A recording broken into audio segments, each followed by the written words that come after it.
আজকে চলে এসেছি আবার নতুন করে রান্না করতে। আজকে রান্না করব মাটন কষা, আলু দিয়ে মাটন কষা করব, আর হবে গরম গরম ভাত। বলো বন্ধুরা কেমন হবে? তো আমি শুরু করে দিয়েছি মাটন রান্না করা নতুন আলু দিয়ে, ছোট্ট ছোট্ট আলু দিয়ে আজকে রান্না করব। তো ভালো করে আমি আলুগুলোকে ধুয়ে এবার একটু লাল লাল করে ভেজে নেব, তারপর আমি মাটনটাকে বসিয়ে নেব। তো আমার মতো কে কে মাটন খেতে ভালোবাসো অবশ্যই কমেন্ট করে জানিও। তো আমি পেঁয়াজগুলো একটু লাল লাল করে ভেজে নিলাম। এবারে আমি মাটনটাকে দিয়ে দেব, আর আমি কষা কষা মাটনটাকে রান্না করব।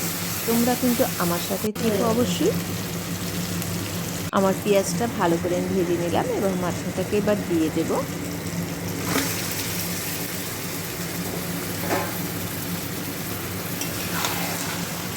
আমি রান্না করছি কিন্তু আজকে মাটন কষা। তো আমি এভাবে অনেকক্ষণ ধরে ফ্রাই করে নেব, তারপর আমি জল দিয়ে চাপা দিয়ে দেব। আমি কিন্তু এভাবেই রান্না করব, আজকে কিন্তু আমি প্রেশারে দেবো না।